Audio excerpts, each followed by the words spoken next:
Namanya Mas Prastiko, atau akrab disapa Mas Koko. Seorang ojek online dari kota Yogyakarta. Mas Koko sendiri menjalankan pekerjaan ojek online-nya hanya sebagai pekerjaan sampingan.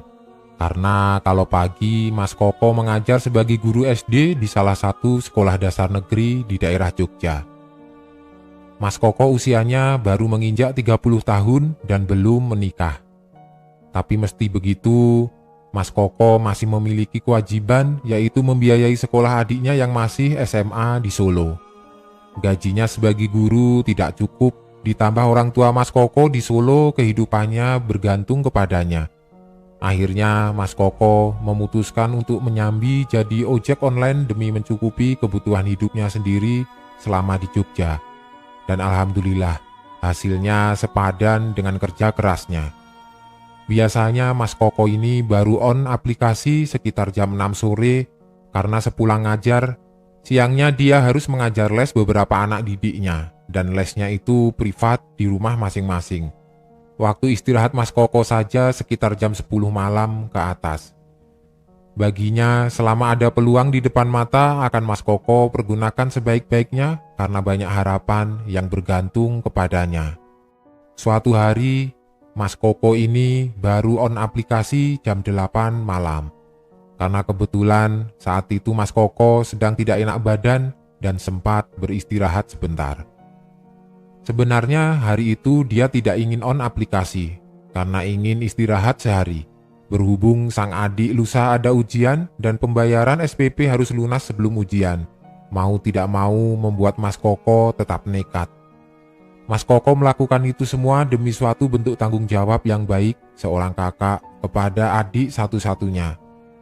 Mulailah Mas Koko on jam 8, dan lama sekali belum ada orderan yang masuk satupun. Mas Koko tetap optimis dan terus semangat. Sambil menunggu orderan, Mas Koko putuskan untuk ngeteh panas di salah satu warkop milik temannya. Lokasinya tidak jauh dari tempat kos Mas Koko. Setibanya di warung kopi temannya itu, ternyata sudah ada beberapa ojek online lain yang nongkrong di sana. Dari kejauhan, nama Mas Koko sudah dipanggil oleh teman sesama ojolnya. Namanya Mas Danu. Mas Danu ini sempat bertanya kepada Mas Koko perihal wajahnya yang pucat dan lemas. Tapi Mas Koko hanya meresponnya dengan tersenyum. Mas Koko langsung pesan teh panas. Banyak sekali teman-temannya yang menyarankan Mas Koko untuk istirahat saja di rumah, karena takut nanti kalau dipaksa malah ada apa-apa. Tapi Mas Koko tetap kekeh untuk berangkat ngojek. Teman-temannya pun paham dan berhenti memaksa-maksanya lagi. Tiba-tiba, teman Mas Koko, si pemilik warung, namanya Mas Tony, punya cerita horor. Mas Tony ini cerita kalau beberapa hari lalu ada bapak-bapak tua yang juga ojek online berhenti di warungnya sambil ngos-ngosan. Ketika Mas Tony tanya kenapa, bapak-bapak itu menjawab, "Saya habis dapat pesanan goib, Mas." Mas Tony yang dengar itu bingung, terus tanya lebih jauh sambil dia membuat teh hangat untuk si bapak. Dan bapaknya mulai bercerita.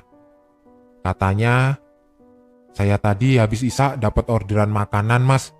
Tertulis pesanannya itu nasi sambelan lauk ayam dan belinya di warung yang dekat Tugu. Saya belikan pesanannya dan disuruh kirim ke dekat bundaran UGM. Saya nggak mikir aneh-aneh, Mas. Pikiran saya mungkin ada anak yang lagi kuliah malam, kelaparan. Jadi saya belikan saja, terus saya antar. Tapi anehnya, pas saya sudah mau sampai bundaran UGM, saya mencium aroma melati kuat sekali. Aromanya itu berasal seperti ditempel pas di hidung. Dan pikiran saya sudah kemana-mana, Mas. Saya cuma ngebatin. Saya cuma kerja, jadi jangan ganggu saya." Terus bau-bauan tadi hilang. Dan saya tidak mencium bau apa-apa selain bau tanah. Karena habis hujan. Saya terus jalan, sampai akhirnya tiba di titik pengantaran. Saya lihat tidak ada orang sama sekali di situ. Coba saya telepon, tapi tidak diangkat. Saya chat, nggak dibalas. Dan mau tanya orang juga, tanya ke siapa. Saya diam sebentar di situ paling sekitar 10 menitan. Terus tiba-tiba HP saya bunyi. Dan ada chat dari cewek yang pesan food di aplikasi. Dia jawab, "Saya ada di atas pohon, Pak." Dan waktu saya lihat ke atas, ternyata bener, Mas. Ada yang nangkring di atas pohon, pakai baju putih, dan tertawa. Spontan saya langsung menyalakan motor, dan jalan tidak karuan saking takutnya. Suaranya itu loh, Mas, masih terngiang-ngiang di telinga saya. Saya memang bukan orang sini, tapi saya di sini cuma kerja kok, bisa-bisanya masih diganggu beginian. Ucap bapak-bapak itu sambil setengah mau menangis. Mas Tony juga menambahkan, waktu bapak itu ngecek di HP-nya soal orderan tadi, anehnya orderan itu hilang dan seakan dirinya sama sekali tidak menerima orderan tersebut. Alhasil nasi sambelan itu akhirnya dibeli sama Mas Tony karena kasihan si bapak dari siang sampai malam baru dapat orderan itu. Dan sekali dapat orderan, malah orderan goib. Uang si bapak yang tinggal itu saja juga sudah habis dibelikan orderan yang malah membuat beliau rugi. Mas Koko yang mendengar itu agak tidak nyaman. Karena orang sana siapa sih yang tidak tahu kisah-kisah horor yang sering seliweran perihal bundaran UGM. Atau yang sering disebut juga bundaran teknik. Semua warga di Jogja juga rasanya sudah tidak asing dengan kisah-kisah seperti itu. Akhirnya Mas Koko menyuruh Mas Tony untuk mengganti topik. Digantilah topik obrolan mereka dan tidak terasa, sudah jam 9 malam. Tapi orderan di aplikasi Mas Koko masih sepi. Sedangkan teman-temannya satu persatu sudah mulai meninggalkan warung untuk menjemput orderan. Hingga jam 10 malam, saat Mas Koko hampir pasrah dan mau balik ke kosan saja, tiba-tiba ada orderan masuk. Padahal dia baru saja mau off-kan aplikasinya saat itu. Dan Mas Koko lihat ada orderan penumpang. Mas Koko lihat lokasi penjemputannya itu di bundaran UGM. Dan lokasi turunnya di gereja Sayidan. Di situ juga tertulis nama pemesan Astuti. Setelah mendengar cerita dari Mas Tony awalnya Mas Koko ragu untuk mengambil orderan tersebut. Tapi di sisi lain dia teringat sang adik. Pelan-pelan Mas Koko coba merubah mindsetnya, mungkin memang ada anak kuliah yang habis kuliah malam dan mau pulang. Tanpa cerita apa-apa, Mas Koko izin berangkat ke Mas Tony dan kebetulan juga warung Mas Tony ini letaknya tidak jauh dari bundaran UGM. Tidak tahu bagaimana baru saja Mas Koko meninggalkan warung Mas Tony. Tubuhnya ini seperti makin berat terus merinding sekujur tubuh. Karena dirasa badannya memang tidak fit, Mas Koko ngechat ke Astuti. Terus memberitahu kalau dia jalannya agak lambat karena tubuhnya lagi lemas. Dengan santai si Astuti ini menjawab, "Iya Mas, tidak apa-apa, hati-hati saja." Ya sudah. Mas Koko bersyukur ternyata Astuti ini bisa mengerti kondisinya. Mas Koko terus jalan sambil hati-hati untuk mencegah hal yang tidak diinginkan. Singkat cerita, sekitar 15 menit kemudian, sampailah Mas Koko di bundaran UGM. Dia ngechat lagi ke Astuti. Dengan jawaban Astuti yang menjawab, "Saya ada di pohon dekat bundaran, Mas." Mas Koko mulai celingak-celinguk di area sekitar situ dan tidak lama, Mas Koko melihat ada perempuan tingginya kurang lebih 160 meter. Badannya kurus, pakai baju semacam gamis berwarna bata, dan kerudung putih sambil membawa tas di pundak. Perempuan itu jalan menghampiri Mas Koko. Karena pakai masker, Mas Koko tidak lihat jelas wajahnya. Mas Koko cuma bertanya, "Mbak Astuti ya?" Dan perempuan itu mengangguk. Mas Koko langsung memberikan helmnya ke Astuti. Karena Astuti ini pakai gamis, otomatis duduknya miring dan saat naik, salah satu tangan Astuti ini memegang pundak Mas Koko karena mau duduk. Seketika, Mas Koko ini merasakan tangan si Astuti dingin sekali. Padahal, jaket ojol Mas Koko ini cukup tebal dan hangat. Tapi baru kali itu Mas Koko bisa merasakan tangan yang dingin bisa menembus ke dalam jaketnya. Mas Koko tidak mau berpikiran aneh. Dia berpikir mungkin jaketnya ada lubang, jadi angin di luar bisa nembus. Setelah Astuti naik, Mas Koko pun melanjutkan perjalanannya ke alamat yang dituju. Selama perjalanan, Mas Koko ini mencoba mencairkan suasana. Karena itu sudah larut malam, Otomatis ada beberapa jalanan yang memang sudah sepi. Mas Koko ini sebenarnya tipe penakut, makanya dia selalu mencoba mencairkan suasana. Mas Koko iseng bertanya, "Mbak, kok sampai pulang jam segini kuliahnya? Memang pelajarannya banyak ya, Mbak?" Astuti yang di belakangnya cuma menjawab, "Saya lagi ngerjakan skripsi, Mas, jadi banyak tugas." Mas Koko hanya mengangguk-angguk sambil melanjutkan perjalanan. Saat Mas Koko bertanya lagi kepada Astuti, malah tidak mendapatkan respon dan Mas Koko berpikir mungkin si Astuti ini lagi capek, makanya tidak mood untuk ngomong. Terus jalan, mereka, dan semakin lama Mas Koko ini merasa, kok jalannya muter-muter terus di bundaran UGM. Setiap Mas Koko mengambil jalan yang berbeda, ujung-ujungnya juga ketemu terus sama bundaran UGM ini. Semakin lama Mas Koko merasa ini sudah tidak beres. Dilihatnya jam, sudah menunjukkan pukul 1 dini hari. Entah sudah berapa kali banyaknya Mas Koko memutari bundaran UGM dengan si Astuti ini. Mas Koko yang kesal, akhirnya mematikan motornya pas di tepi bundaran dan iseng melihat ke arah spion. Dan ternyata sosok Astuti yang diboncengnya sudah tidak ada di jok belakang. Sontak Mas Koko kaget, dia langsung menoleh ke belakang dan benar. Sosok Astuti itu hilang begitu saja. Mas Koko coba cari-cari di sekitar. Barangkali Astuti ini terjatuh atau bagaimana.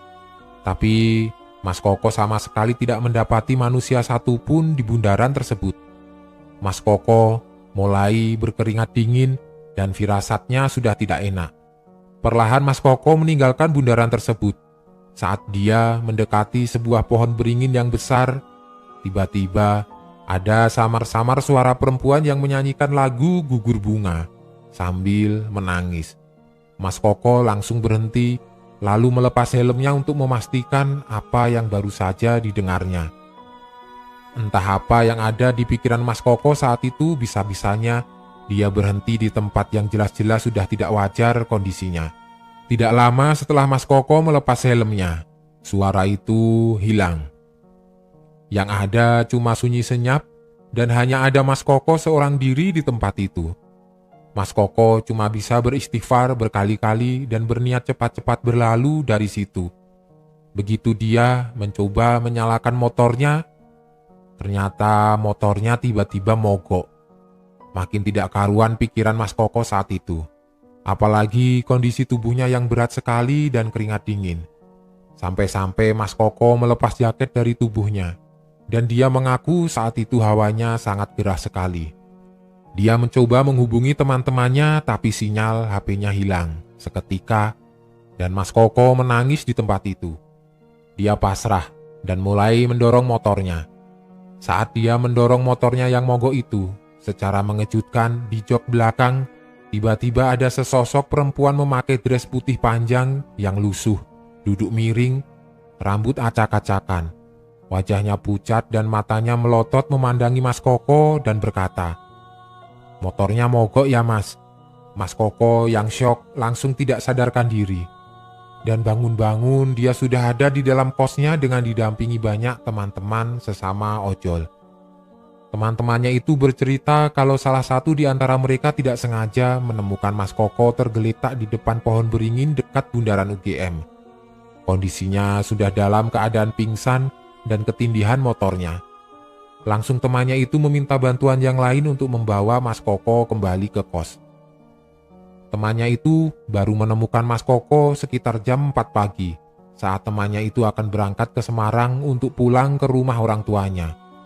Alhasil temannya itu baru berangkat sekitar jam 8 pagi setelah dirinya tersadar.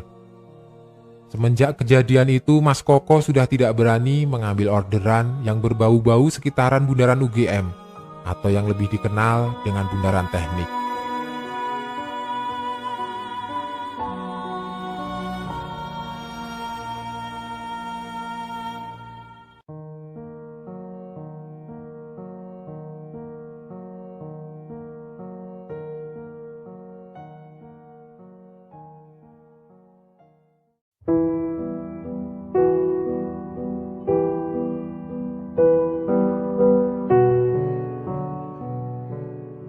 Kejadiannya tanggal 26 Desember 2017, Selasa malam. Tidak seperti hari-hari biasanya. Tri, seorang driver taksi online, berangkat cukup pagi hari itu. Dia harus mengejar bonus trip sampai hari Kamis. Karena Senin sebelumnya libur Natal, bapak yang satu ini juga libur. Hari itu bisa dibilang hari yang lumayan bagus. Sampai jam 11 malam, Tri sudah dapat 10 trip. Di saat itulah Tri memutuskan untuk ngebit satu customer terakhir dan berencana pulang setelahnya. Kebetulan, tidak lama kemudian ada order customer yang masuk. Ketika order masuk, posisi mobil ada di depan Mall Citraland, Jakarta Barat. Penumpang minta dijemput di salah satu perumahan yang terletak di sisi belakang mall. Setelah chat dan telepon untuk memastikan, Tri bergegas mengarahkan mobil ke alamat rumah penumpang. Tri masih ingat betul alamatnya, Blok F13 nomor 10. Untuk perumahannya, pokoknya di sekitaran belakang Citraland, Jakarta Barat. Waktu itu karena sudah cukup malam, hampir jam 12, agak susah cari jalan masuk ke perumahan. Banyak jalan yang sudah ditutup portal. Karena agak lama mencari alamat, Tri pun menghubungi customer. "Ibu, maaf ya, saya agak lama jemputnya. Agak susah cari jalan masuk." "Oh, tidak apa-apa pak, saya tunggu ya, saya sudah di depan rumah," jawab suara perempuan di ujung telepon. Dari suaranya seperti sudah setengah baya. Setelah cukup lama berputar-putar, akhirnya Tri menemukan gerbang masuk. Walaupun tetap ditutup portal, tetapi ada satpam yang menjaga. Akhirnya, ujar Tri dalam hati. "Selamat malam pak, permisi saya mau menjemput penumpang," sapa Tri ke Pak Satpam sambil cengengesan. "Oh, alamatnya di mana mas?" Satpam menyapa balik dengan pertanyaan. "Blok F13 nomor 10. Arahnya kemana ya pak?" Pak Satpam agak kaget mendengar Tri menyebut alamat itu. "Tidak salah tuh alamatnya." "Ini pak, kalau tidak percaya," jawab Tri sambil menunjukkan layar HP ke Bapak Satpam. Pak Satpam terdiam sebentar. "Kok benar ya? Blok F13 nomor 10. "Memang kenapa pak?" tanya Tri mulai penasaran. "Rumah itu kosong mas. Kira-kira sudah 2 bulan kosongnya, karena pemiliknya meninggal 2 bulan yang lalu." Tri kaget mendengarnya, tapi masih berpikir positif. Siapa tahu customernya salah tulis alamat. "Biar yakin, ya masuk saja mas. Belokan pertama ke kiri, setelah itu belokan ketiga ke kanan. Rumahnya di sebelah kiri, paling ujung." Pak Satpam memberi petunjuk jalan. "Ya sudah mas, jemput saja. Tapi hati-hati ya, sudah banyak kejadian di tempat itu." "Banyak kejadian apa pak?" tanya Tri penasaran. "Pokoknya hati-hati saja mas." Pak Satpam tidak mengasih penjelasan berarti. Tri pun akhirnya masuk ke perumahan dan mengikuti petunjuk jalan dari Bapak Satpam tadi.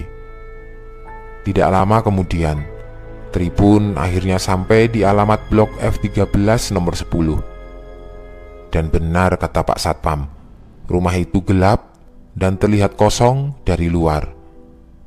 Masih di dalam mobil, Tri coba telepon sang customer tapi tidak diangkat. Tri coba telepon sekali lagi, tidak diangkat juga. Mungkin kalau chat di pesan singkat akan dibalas, gumam Tri dalam hati. Tri pun mengirim pesan singkat yang isinya, "Bu, saya sudah di depan rumah ibu ya." Dan pesan terkirim. Tri masih duduk di belakang kemudi sambil menunggu balasan pesan singkat. Selang beberapa menit kemudian, sama saja, pesan singkat tidak dijawab. Sekali lagi Tri mencoba menelpon, tidak diangkat juga. Sempat terpikir untuk pergi dari situ, tapi rasa penasaran mengalahkan segalanya. Akhirnya untuk memastikan, Tri pun turun dari mobil. Celingak-celinguk dia lihat sekitaran rumah. Rumah besar ini benar kosong, dengan halaman yang terlihat tidak terawat untuk waktu yang lama. Masih penasaran, Tri coba menelpon sekali lagi sambil bersandar di kap mobil dan membakar rokok. Masih tidak diangkat juga teleponnya. Dan di tengah-tengah keheningan, tiba-tiba pintu pagar rumah kosong itu terbuka sendiri, mengeluarkan suara yang cukup keras. Tri pun kaget. Tanpa pikir panjang, Tri langsung memutuskan untuk masuk mobil dan segera pergi dari situ. Sebelum Tri sampai ke pintu supir, pintu mobil belakang sebelah kiri terbuka sendiri juga. Ya, Tri tambah ketakutan. Dengan terpaksa, dia buru-buru menutup pintu penumpang mobil lebih dahulu, baru kemudian duduk di belakang kemudi dan bergegas pergi dari tempat itu. Ketika sampai di pos satpam, Tri bertemu lagi Pak Satpam yang tadi. "Gimana mas? Benar kan rumahnya kosong?" "Iya pak, beneran kosong," jawab Tri agak gugup. "Tapi tidak ada kejadian apa-apa kan mas?" tanya Pak Satpam penasaran. "Tidak ada apa-apa pak. Saya pamit ya pak, maaf sudah mengganggu," jawab Tri. Setelah portal dibuka, Tri langsung tancap gas dan mengarahkan mobil ke arah depan Citraland. Di dalam perjalanan, Tri merasa ada aneh. Dia mencium bau parfum wanita di dalam mobil. Wangi. Nah, ketika mobil menyusuri pinggir kali Pesing, tidak sengaja Tri melirik kaca spion yang ada di dalam. Ya, ada ibu-ibu duduk di jok belakang sebelah kiri. Ibu itu duduk diam sendirian. Tidak ada jalan lain kecuali memacu mobil lebih cepat agar segera tiba di tempat yang ramai. Sepanjang jalan, Tri berdoa sebisanya. Tidak berani melirik spion, apalagi melihat langsung ke belakang. Ketika sampai di depan Mall Citraland, Tri memutar balik mobil ke arah Tomang berencana untuk masuk tol dalam kota, mengarahkan mobil menuju pulang. Ketika mobil berada di depan kampus Trisakti, Tri merasa ada yang aneh dengan mobilnya. Setir mobil terasa berat, seperti ada yang menarik setir ke arah kiri memaksa mobil untuk menepi. Tri tidak berani melawan, dia mengikuti kemauan mobil untuk menepi. Mobil berhenti tepat di depan kampus Trisakti. Tri turun dari mobil lalu membuka pintu penumpang. "Maaf bu, ibu turun di sini saja ya. Saya mau pulang, ibu tidak usah ikut," ucap Tri pelan, menutup pintu dan langsung balik ke belakang kemudi untuk bergegas pulang.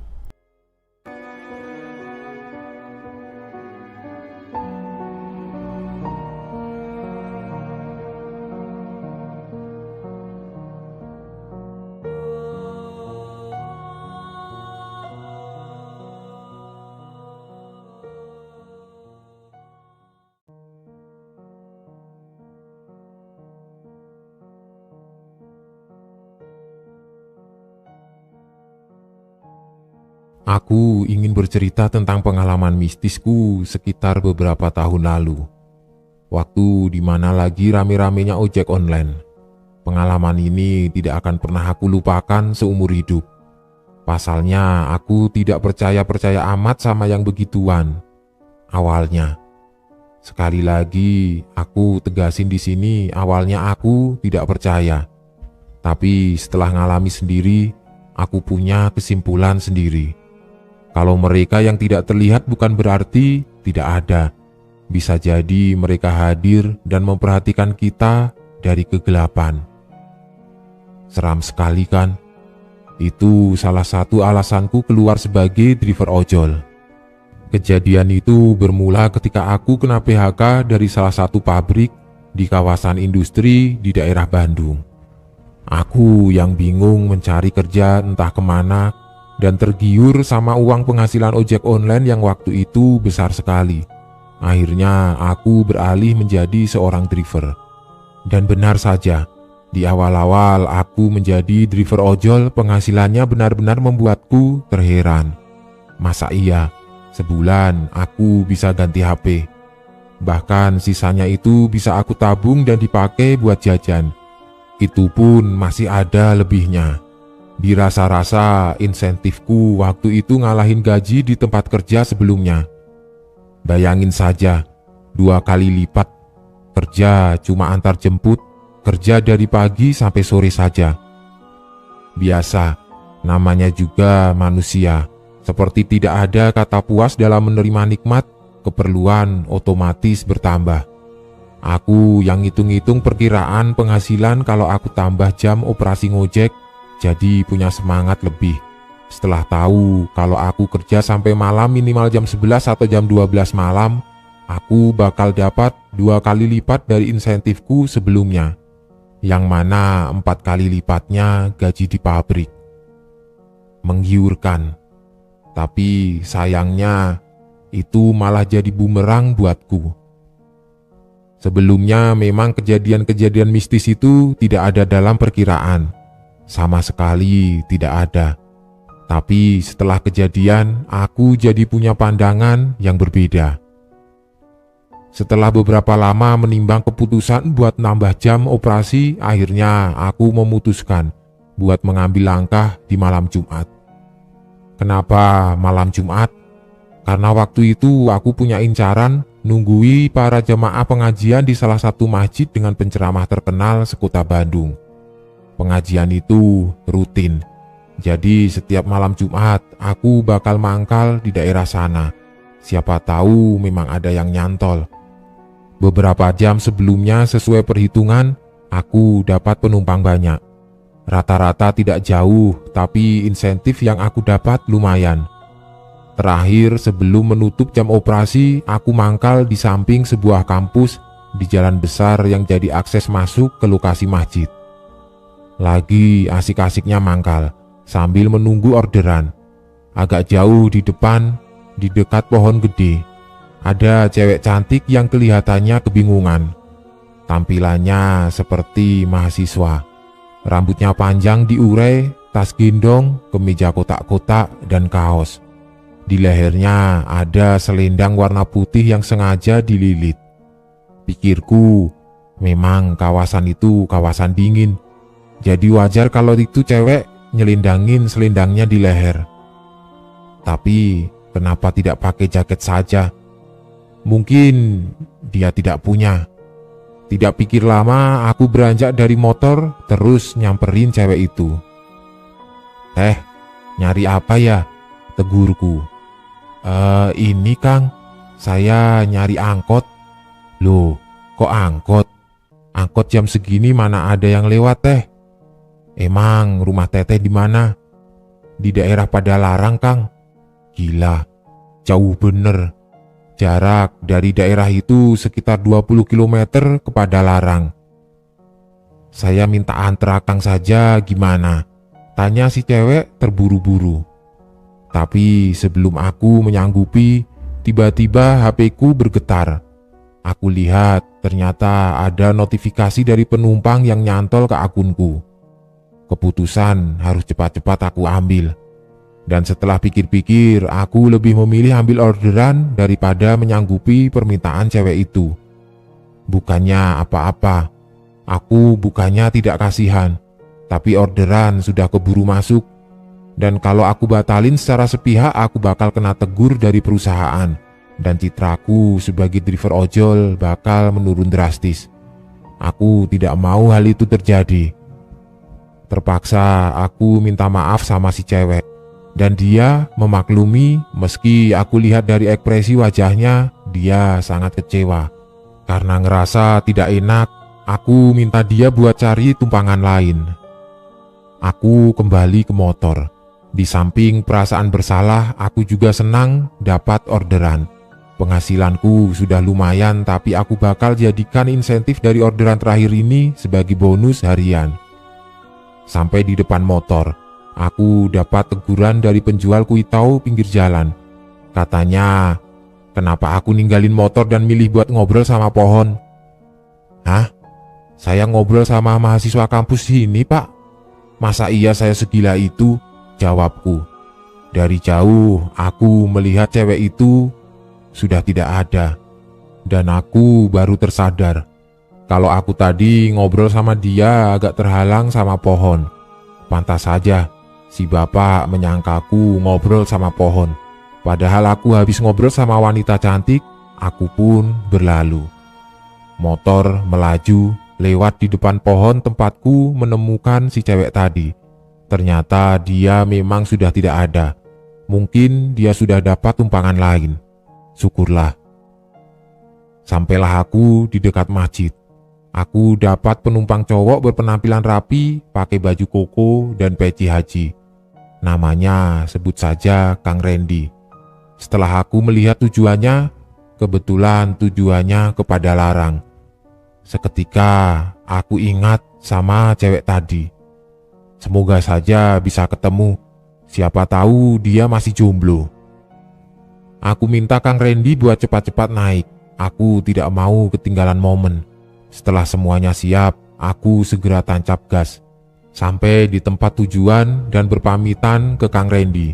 Aku lanjut jalan. Bukannya pulang sesuai niat sebelumnya, aku jalan-jalan buat nemui si cewek yang aku temukan tadi. Kalau beruntung, berarti kita berdua jodoh. Jalanan menurun tajam. Dengan hati-hati aku jagain keseimbangan motor supaya tidak jatuh. Jalanan sepi, kiri kanan cuma perkebunan warga dan beberapa rumah saja. Berjalan agak jauh. Di depanku kulihat ada bendera kuning. Tidak ada rasa merinding sedikit pun di benakku pas lewat di depannya. Malah aku risih sekali karena orang-orang di depan rumah pada ngelihatinku sinis banget. Tidak ada kecurigaan sedikit pun, aku terus jalan. Di ujung pertigaan yang sudah sepi, mataku menangkap sesuatu. Di sana, aku melihat cewek itu lagi. Dia berdiri lagi-lagi seperti kebingungan. Pucuk dicinta ulam tiba. Aku mempercepat laju motor sampai ke depan dia. "Teh," sapaku. Kang, kenapa ada di sini? Masih bingung saja kelihatannya." "Iya, tadi saya diturunin di sini, padahal rumah saya sudah dekat." Cewek itu mengeluh. "Memang sebelah mana, Teh?" Cewek itu menunjuk ke arah kedatanganku tadi. Berarti memang sudah dekat. Tidak pakai lama, aku langsung menawarkan tumpangan buat dia. Dia pun naik. Di perjalanan, aku berusaha mencairkan suasana. Kita kenalan, namanya Hani. Dia memang kuliah di kampus gede itu, orangnya ramah sekali. Nomor HP-nya juga sudah aku dapatkan dengan mudah. Tinggal cari cara bagaimana buat ngedapetin hatinya. Di dekat rumah orang meninggal yang barusan aku lewati, Hani minta berhenti. Dia bilang kalau itu rumahnya. "Aduh, Teh, siapa yang meninggal? Maaf ya, turut berduka cita." Hani cuma jawab pakai senyuman. Aku menaruh helm di spion berniat buat masuk rumah sekadar buat berbelasungkawa. Tapi ketika aku turun dari motor, Hani sudah tidak ada. Yang ada di pikiranku dia sudah masuk duluan ke rumah. Orang-orang di luar rumah itu tetap melihatku secara sinis. Aku yang tidak enak cuma bisa senyum dan menunduk. "Siapa kamu?" tegur seorang berkumis baplang di pintu masuk. "Saya temannya Hani, Pak," jawabku sungkan.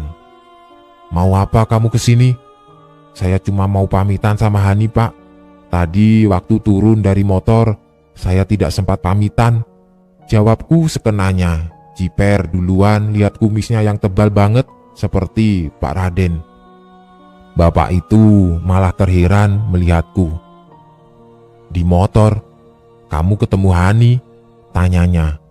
Orang-orang di luar rumah seketika pada beranjak menatap makin sinis ke arahku.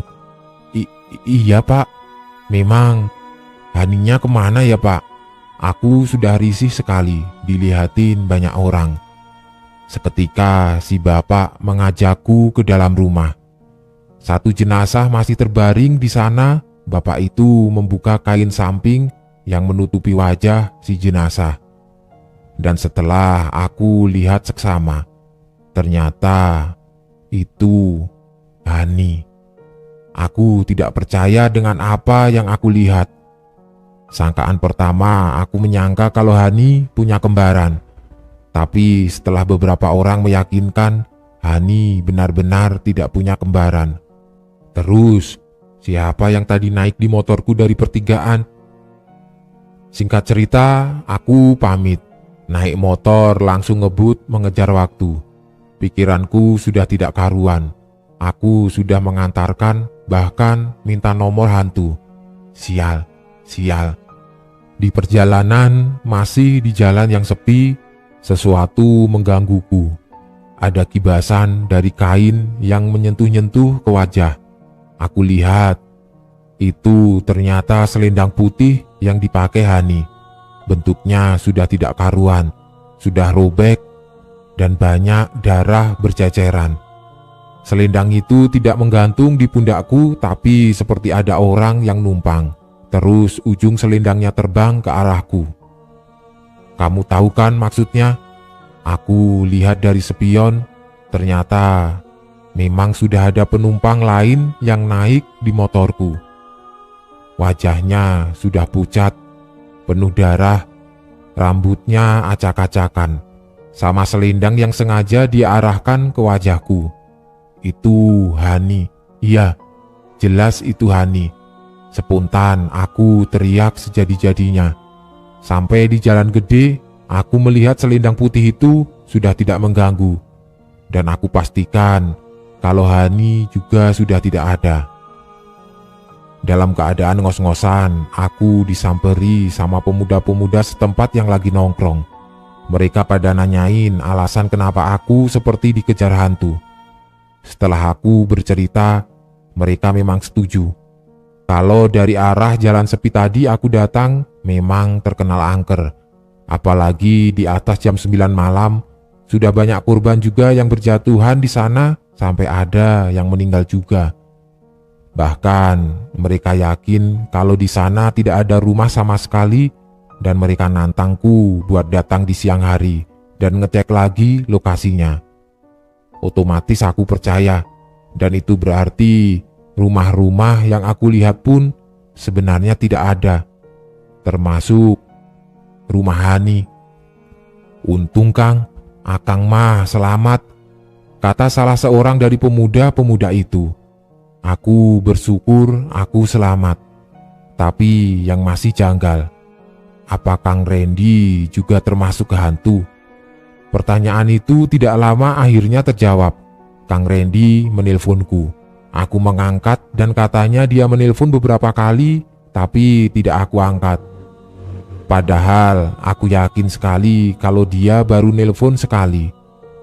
Aku pun coba tanya ke salah seorang pemuda apa ada yang kenal Kang Randy atau tidak. Nyatanya salah satu pemuda itu ada yang kenal. Kang Randy itu manusia. Dia bukanlah hantu seperti apa yang sudah aku pikirkan.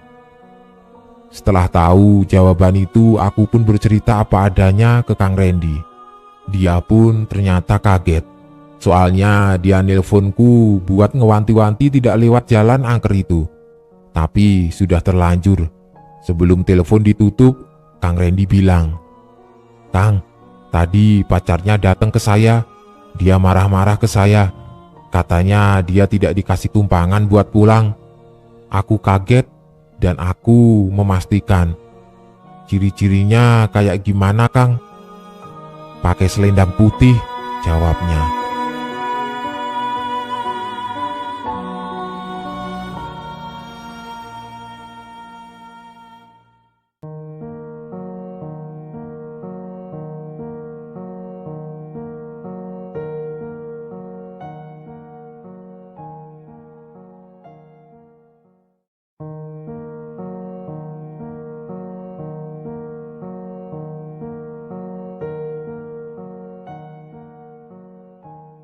Udara dingin hampir tengah malam menyapu kota. Atribut yang kami kenakan nyatanya tidak cukup membantu. Alhasil, jaket double ditambah kopi hutangan jadi solusi tambahan. "Dapat berapa, Kang?"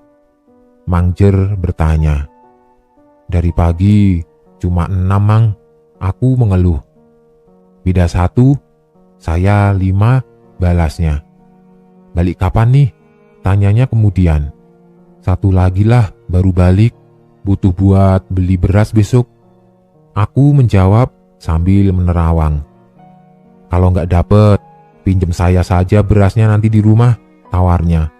Enggak lah, saya juga tahu kondisi Amang tidak beda jauh sama saya. Aku menolak. Justru itu, ia sedikit memaksa. Doakan aja, biar tidak nambah hutang, balasku. Beruntungnya orderan yang ditunggu tiba. Wah, doanya makbul bener, Mang Jer berujar. Alhamdulillah Mang, syukurku. Orderan apaan tuh? Ia penasaran. Suruh beli obat di apotek, jawabku. Jam segini? Ya kan ada apotek 24 jam. Aku menjawab sambil bersiap berangkat. Baik, hati-hati ya. Langsung balik kan? Mang Jer kembali bertanya. Iya, sudah mau jam 12 ini. Duluan ya Mang. Tanpa menunggu balasnya, kami berpisah. Setelah sampai di apotek, aku mengambil obat yang sudah disiapkan. Memperhatikan arahan dari map di ponsel, aku tahu harus kemana. Tidak lama, gerbang komplek elit terpampang. 3 orang satpam di sana. Lapor Kang, mau ke rumah nomor 29, nganter obat. Sapaku sambil memperlihatkan layarku. Herannya, mereka saling melempar tatap sebelum menjawabku. Yang saya tahu, nomor 29 itu kosong Kang. Tapi mungkin saja yang punya sudah balik tadi siang. Soalnya saya masuk shift malam, jawabnya. Aku tidak ingin ambil pusing. Saya cek dulu deh ya, aku meminta izin. Ya, silakan. Akhirnya aku diizinkan masuk.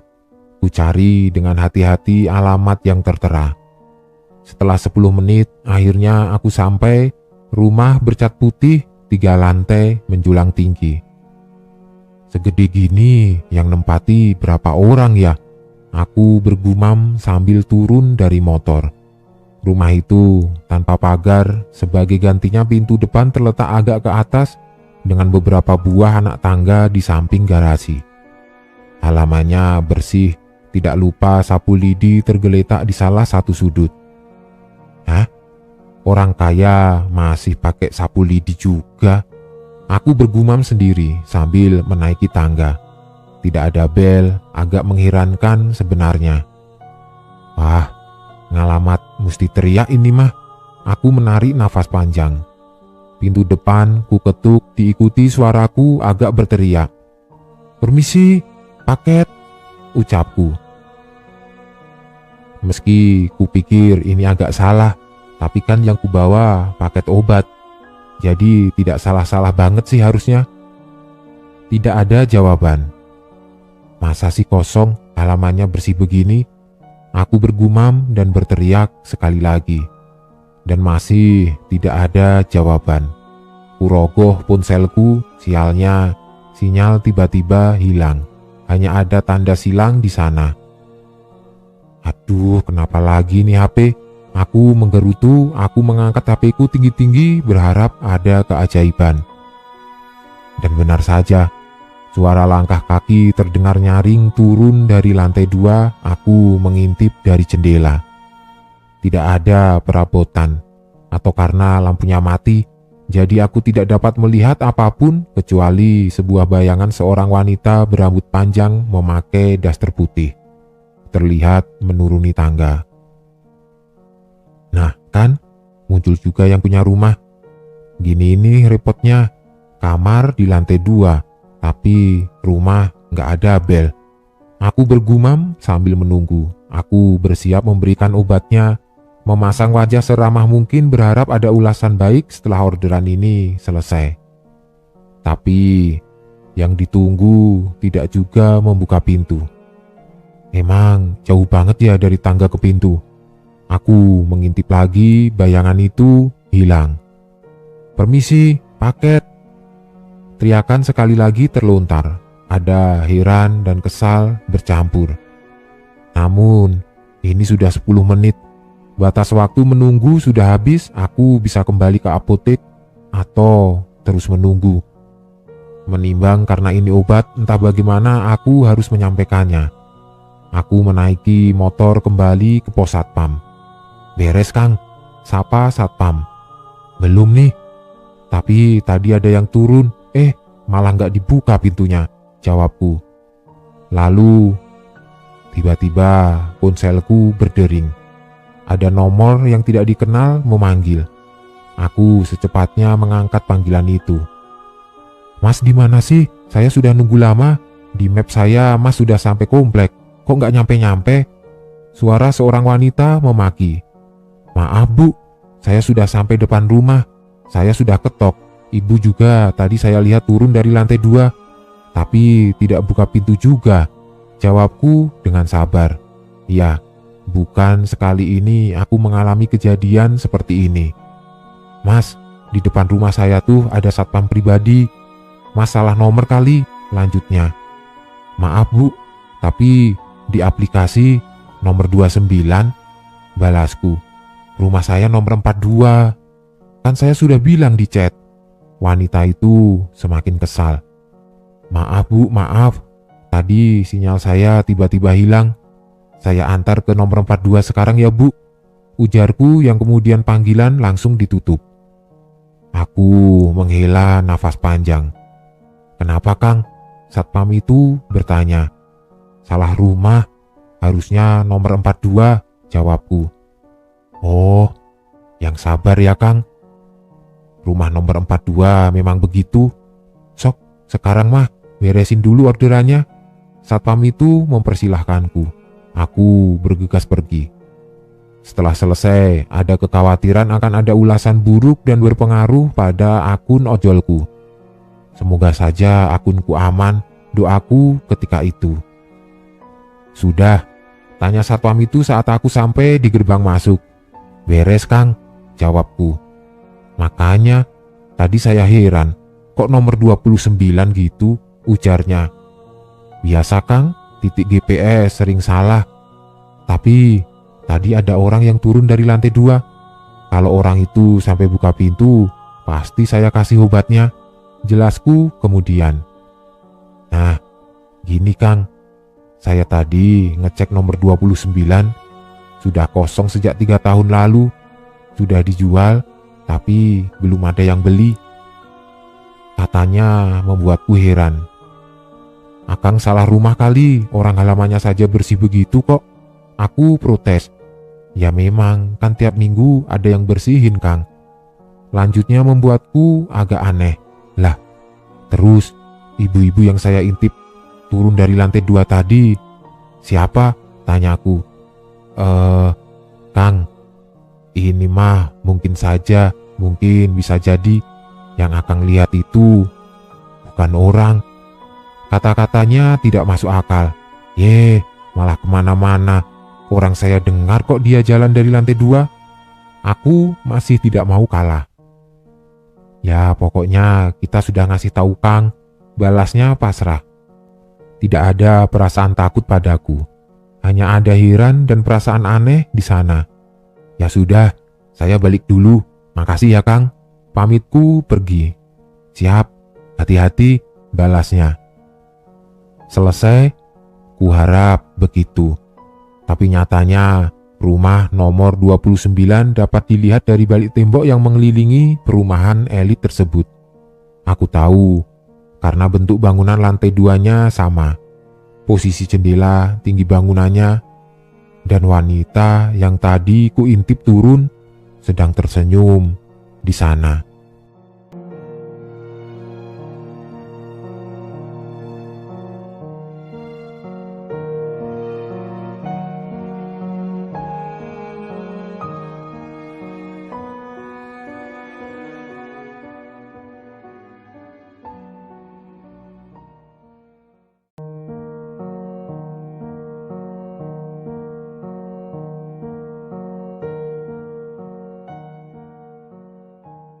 "Selamat sore, Mas Rian ya?" "Oh iya Pak, betul. Mari Mas, masuk." Aku pun masuk. Untung drivernya ramah, jadi enak buat diajak ngobrol nantinya. Bapak-bapak driver online yang mungkin umurnya sekitar 40-an, beliau cerita rumahnya di Bekasi dan biasa mengambil orderannya di daerah Jakarta. Awalnya beliau mau pulang sebelum ambil orderanku, tapi karena tanggung buat nutup poin akhirnya beliau mengambilnya. Awal jalan masih belum terlalu macet, obrolan pun belum terlalu intim. Menjelang gelap, macet sudah mulai terasa. Mobil jalannya pun sedikit-sedikit saking macetnya. Akhirnya aku membuka obrolan ke hal-hal mistis. Ini yang aku suka. Mendengarkan kisah-kisah yang dialami orang itu seru, apalagi kalau sudah yang seram-seram. Kita sebut saja namanya Pak Tirno. Awalnya beliau tidak mau menceritakan kisah yang beliau alami karena takut kalau diingat-ingat lagi. Tapi dengan jurus modus ala laki-laki Jakarta, akhirnya beliau luluh. "Kena kamu, Pak." Aku awalnya tidak percaya dengan apa yang dialami beliau, tapi setelah ditunjukkan foto jalannya, aku menjadi percaya. Sayangnya, aku tidak boleh minta itu foto.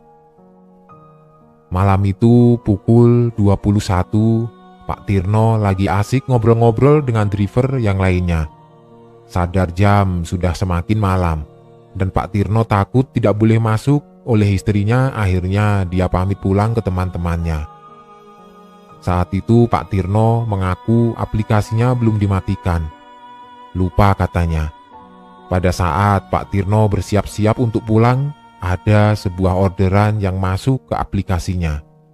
Pak Tirno melihat tujuannya ke daerah Bogor. Dalam hatinya Pak Tirno sebenarnya melarang untuk mengambil, tapi logikanya kali ini yang menang. Lumayan, nambah-nambah poin. Akhirnya beliau ambil orderan itu.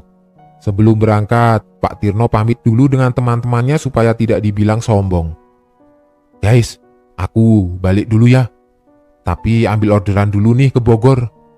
Temannya yang mendengar omongan Pak Tirno langsung protes. Karena waktu sudah malam, jadi lebih baik pulang saja. Tapi Pak Tirno entah kenapa malam itu kerasan mau ambil orderan itu. Walaupun teman-temannya sudah melarang, tapi beliau tidak peduli. Sebelum berangkat, teman-temannya berpesan ke dia buat hati-hati di jalan. Tidak lupa juga kalau ada apa-apa untuk mengabari mereka via grup WA. Pak Tirno mengangguk-angguk dan langsung meluncur ke titik penjemputan. Pak Tirno melihat titik jemput di jembatan Ancol. Di situ beliau tidak curiga sama sekali. Katanya sudah pernah ambil orderan dari situ. Tapi alhamdulillah baik-baik saja dan tidak ada yang aneh. Tapi malam ini akan berbeda dan akan membuat Pak Tirno berpikir-pikir lagi buat ambil orderan malam hari. Saat sudah dekat dengan titik jemput, Pak Tirno menelpon orang itu untuk memastikan lokasi dan pakaian apa yang dipakai. "Selamat malam, Mbak. Ini lokasi jemputnya pas di jembatan ya?" "Iya, Pak." "Pakai baju apa, Mbak? Biar saya gampang carinya." "Merah gelap." Setelah memastikan semuanya, Pak Tirno meluncur ke lokasi. Sesampainya di sana, Pak Tirno menengok kanan dan kiri mencari wanita yang memakai baju merah gelap itu. Tapi Pak Tirno tidak melihat sama sekali wanita yang memakai baju merah gelap. Akhirnya Pak Tirno menelpon lagi wanita itu. "Halo Mbak, saya sudah di jembatan. Mbak di mananya ya? Saya cari-cari tidak ada Mbak." "Terlewat Pak, saya di belakang." Pak Tirno kaget. Dia yakin sudah melihat-lihat kanan kiri tapi tidak ada. Pak Tirno positif thinking. Mungkin terlewat saat dia menoleh ke arah yang lain. Beliau memundurkan mobilnya menghampiri customer itu. Aku pun kepo dengan bentukannya. "Itu beneran cewek Pak?" "Bener Mas, pakai baju kayak terusan gitu, warna merah gelap." Setelah berhenti di samping wanita itu, Pak Tirno bertanya namanya, buat memastikan agar tidak salah membawa customer. Mbak Mawar? Iya Pak. Mulai disinilah Pak Tirno sudah mulai curiga dengan keanehan customernya yang satu ini. Saya lihat wanita itu bajunya sepaha dan dia sama sekali tidak bawa tas. Selain itu, cara dia berdiri pun tegak dan kaku, tidak kayak orang normal. Perasaan Pak Tirno sudah tidak enak. Tapi tidak mungkin dia membatalkan begitu saja.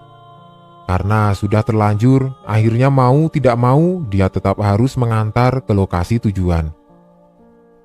Setelah memastikan benar wanita itu yang order, Pak Tirno mempersilahkan buat masuk ke mobil dan duduk di belakang. Pada saat wanita itu masuk, ada bau melati yang samar-samar melewati hidungnya. Tapi Pak Tirno tetap berpikir positif, dia tidak mau kebawa suasana yang aneh-aneh. Ini lokasinya sudah benar ya Mbak? Iya, macam seperti orang pacaran yang habis berantem. Jawabnya singkat, padat, dan jelas. Begitu kata Pak Tirno. Akhirnya beliau menjalankan mobilnya menuju lokasi. Beliau sedikit perbesar suara musiknya untuk mengusir kesunyian di dalam mobil. 10 menit mobil berjalan. Tidak ada pembicaraan sama sekali. Terkadang Pak Tirno mencuri-curi pandang ke spion untuk memastikan masih ada atau tidak. Kalau keadaannya seperti gini, makin lama bisa bikin ngantuk. Habis main, Mbak? Iya. Kok sendirian, Mbak? Di sini tidak dijawab oleh wanita itu.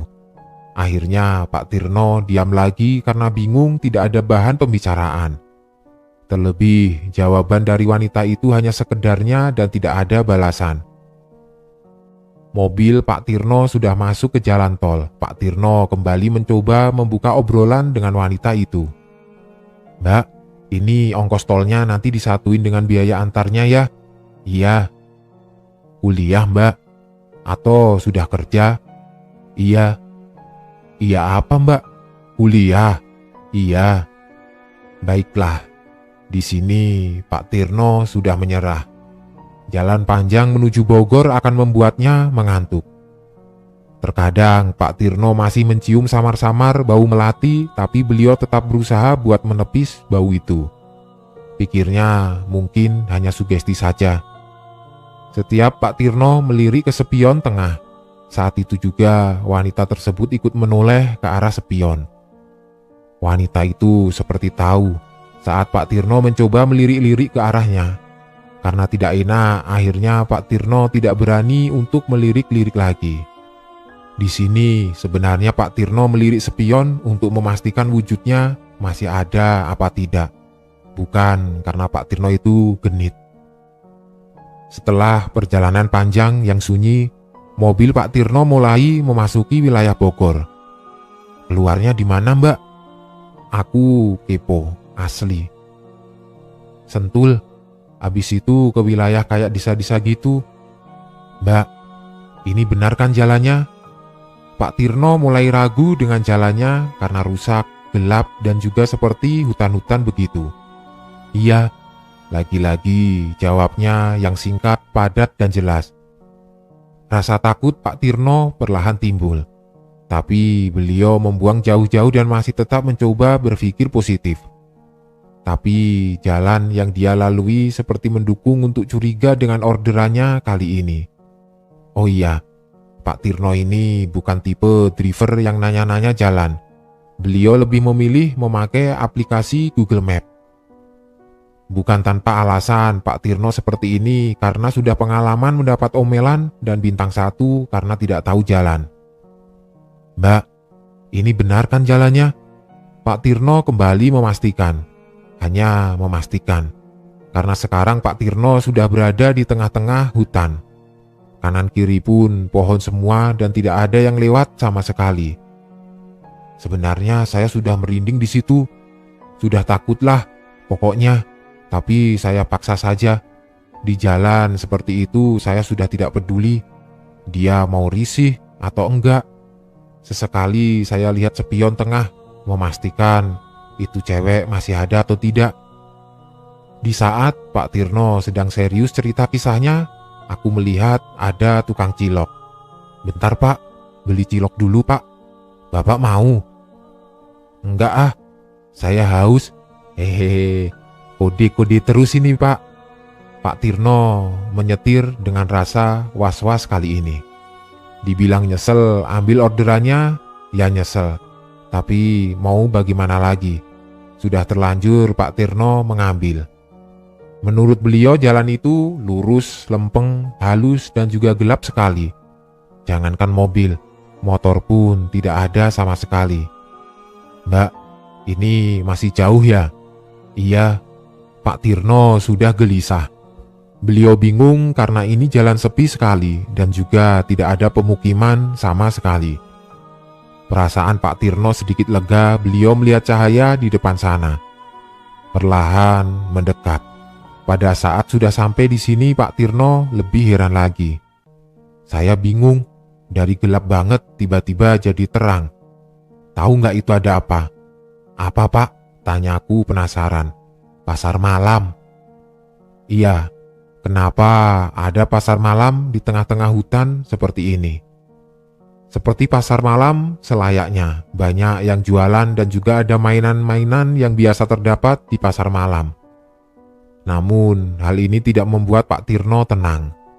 Karena saat melewati pasar malam tersebut, entah kenapa gestur badan orang-orang di situ seperti wanita yang Pak Tirno bawa sekarang pada saat pertama ketemu. Seperti tegang, kaku, begitulah, tidak normal pokoknya. Lebih anehnya lagi, setiap Pak Tirno melewati orang-orang tersebut, saat itu juga mereka membalikkan badannya lalu melihat ke arah mobil. Orang-orang di situ seperti belum pernah lihat mobil saja. Saya lewat, terus mereka semua menengok. Pasar malam tersebut ada di sebelah kanan dan kiri. Lebih anehnya lagi, Pak Tirno sama sekali tidak melihat kendaraan-kendaraan yang orang-orang pakai di pasar malam itu. Jadi, ya plong saja gitu. Di sini Pak Tirno makin sadar kalau ini sudah tidak beres. Di situ saya baca-baca doa saja. Saya tahu kalau ini sudah aneh. Bayangin saja bagaimana caranya ada pasar malam tengah hutan. Terus tidak ada kendaraan di sana. Ditambah gestur badannya yang kaku semua. Asli merinding saat aku mendengar itu. Mobil Pak Tirno akhirnya melewati pasar malam tersebut. Kembali hutan-hutan yang dia temukan di perjalanan tersebut. Tidak lupa Pak Tirno kembali memastikan apakah wanita itu masih ada atau tidak. Tidak jauh dari situ ada hal aneh lainnya. Karena jalan tersebut rusak, Pak Tirno melambatkan mobilnya untuk menghindari lubang-lubang yang besar tersebut. Tiba-tiba, entah dari mana datangnya, ada sekelompok orang membawa keranda. Di sini saya kaget bukan main. Ya ini apa-apaan? Bawa keranda di tengah-tengah hutan. Sudah begitu malangin jalan dari hutan ke hutan. Nyebrang begitu, saya mulai lemas saat itu. Saat orang-orang yang bawa keranda itu lewat, Pak Tirno menghentikan mobilnya. Saya lihatin orang-orang yang bawa keranda itu, Mas. Aduh, merinding ini saya inget-ingetnya. Karena jarak yang tidak terlalu jauh sama mobil saya, pasti kena sorot lampu mobil kan? Nah, di situ samar-samar mukanya. Saya susah lihatnya. Pak Tirno pun kembali heran. Karena yang membawa keranda tersebut hanya 4 orang dengan berpakaian baju koko putih semuanya serta celana berwarna hitam. Seperti yang kita tahu, bahwa keranda itu pasti butuh banyak orang yang membawanya. Aduh Mas, saya di situ sudah mulai gemetar. Rasanya mau saya putar balik mobil dan ngebut. Tidak peduli lagi jalan rusak Mas. Saya merinding banget saat itu. Jelas, siapa yang tidak takut melihat hal seperti itu? Tapi karena Pak Tirno tetap harus mengantar wanita tersebut, beliau terpaksa harus melanjutkan perjalanannya. Setelah kelompok tersebut lewat dan masuk ke dalam hutan, Pak Tirno kembali menjalankan mobilnya. Kembali Pak Tirno mencoba bertanya kepada wanita tersebut. Mbak, kok sepi sekali ya daerahnya? Iya, itu tadi yang lewat Orang-orang sini ya, Mbak? Iya, jawaban yang menjengkelkan. Tidak melegakan sama sekali. Itu beneran sepanjang jalan tidak ada kendaraan sama sekali, Pak? Tanyaku pada Pak Tirno. Iya, Mas. Entah itu daerah mana, saya juga tidak tahu. Kendaraan tidak ada, sudah begitu jalannya lempeng sekali. Tidak ada belok-belok sama sekali. Pak Tirno kemudian menyuruhku untuk melihat map daerah semua Bogor. Apakah ada jalan yang lempeng terus? Dan ternyata tidak ada. Jadi, Pak Tirno ini ada di mana? Setelah melalui jalan yang panjang, akhirnya sampailah beliau di tujuan. Terlihat gerbang perumahan yang megah. Pak Tirno cuma bisa bengong dan bingung melihatnya. Kok bisa ada perumahan kaya di tengah hutan begini? Ternyata rumah wanita itu tidak jauh dari gerbang komplek perumahan tersebut. Mbak, ini kemana jalannya? Itu depan, Pak. Berhentilah Pak Tirno persis di depan rumahnya. Pak, tunggu ya, saya cuma ambil baju saja. Oh, oke Mbak. Pak Tirno kira ini hanya mengantar saja. Ternyata disuruh menunggu juga. Sembari menunggu, Pak Tirno keluar dari mobilnya dan berjalan-jalan di sekitar komplek perumahan tersebut. Tahu nggak Mas, di mana-mana perumahan pasti rame kan? Sesepi-sepinya, pasti ya ada yang lewat gitu. Lah ini tidak ada sama sekali. Pos security-nya saja kosong, tidak ada yang jaga. Pak Tirno tidak peduli, intinya setelah dibayar langsung balik ke rumah. Ternyata wanita ini mengambil bajunya cukup lama, sampai-sampai Pak Tirno mengantuk menunggunya. Beliau ingat, depan gerbang perumahan itu ada sebuah warung kopi. Beliau memutuskan untuk mengopi sejenak di sana sembari menunggu wanita tersebut. Pak Tirno berjalan menuju warung kopi tersebut, ternyata sepi. Tidak ada yang membeli. Tapi aneh, kok pedagangnya cuma duduk diam saja seperti kaku di atas bangkunya. Pak Tirno tidak peduli, dia memesan kopi hitam 1 gelas. Tidak ada kata-kata yang keluar dari mulut pedagang tersebut. Pak Tirno melihat muka yang jaga warkop tersebut pucat sekali. Ini memang biasa sepi begini ya Pak? Pak Tirno yang kepo mencoba bertanya pada penjaga warung kopi itu. Lagi-lagi jawaban singkat yang didapat. Pak Tirno kesal. Ini kenapa mulai dari wanita itu sampai penjaga warung kopi bertingkah aneh seperti itu? Dan juga kenapa sama tingkahnya dengan si wanita itu? Pak Tirno menyeruput kopinya, tapi kenapa rasanya aneh? Entah kenapa rasanya itu ada sedikit bau-bau amis. Rasa kopinya pun juga aneh, tidak seperti kopi biasanya. Tidak peduli batinnya. Yang penting rasa ngantuknya hilang dan bisa menambah sedikit tenaga untuk pulang. Bapak tidak ngerasa aneh apa kalau sepinya nggak wajar begitu? Tanyaku. Yang ngerasa Mas, tapi saya belum dibayar. Ya saya tungguin saja, jawab Pak Tirno. Di saat Pak Tirno sedang asik menyeruput kopi dan menghisap sebatang rokoknya, dia dikagetkan dengan bola yang mengenai badannya. Ini bola dari mana ya? Saya bingung, tiba-tiba malah nongol 2 anak kecil yang mau ambil bolanya. Seandainya ada yang bermain bola pasti terdengar. Tapi ini tiba-tiba saja ada. Main bola di mana ini anak kecil? Saya ambilin bolanya terus saya kasih ke anak kecil itu Mas. Nggak sengaja tangan saya kena tangan anak-anak kecil itu. Dingin banget Mas. Mungkin karena di Bogor dan di tengah hutan jadi hawa dinginnya masih kental. Itu pikiran Pak Tirno saat itu. Sampai kopi habis, wanita yang order itu belum keluar juga. Hanya ambil baju saja, tapi kenapa bisa lama sekali? Pak Tirno yang sudah tidak sabar ingin pulang, akhirnya berniat mau menyamperi rumah wanita itu. Pada saat membalikan badannya ingin membayar kopi, Pak Tirno kaget. Karena pedagang yang melayani dia tadi sudah berubah menjadi sesosok pocong. Saking seremnya, wajah pocong itu membuat Pak Tirno pingsan seketika. Ya ampun Mas, jangan sampai deh lihat itu setan. Serem banget mas, sumpah. Aku yang diceritai langsung merinding. Pantas saja, pas saya mau bayar tiba-tiba ada bau busuk. Ternyata pas nengok baunya berasal dari situ.